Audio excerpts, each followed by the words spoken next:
And time goes on, and I'm living in a very debauched community.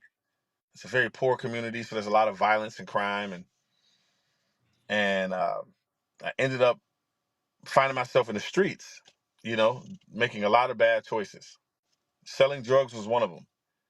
And the reason why I did it wasn't for money or cars or shoes.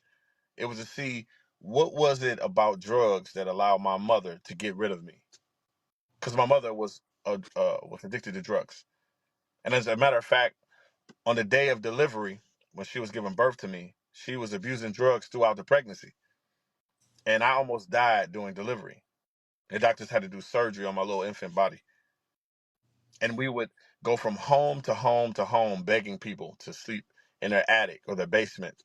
And often, sometimes, unfortunately, sleeping in abandoned buildings in the freezing cold of Cleveland, Ohio in the winter. And just a little boy trying to figure out, why don't I have a coat? Why is it so cold? When are we going to eat? We haven't eaten for days, you know? And so coming from all of that and then getting to Cleo and George's home was different.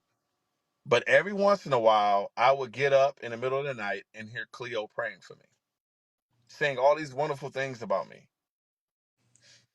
And so getting into the streets and becoming, hanging around the wrong people and getting involved in the wrong things, it was easy for everybody to look at me as a young man and say, "Oh man, he won't live to see 18.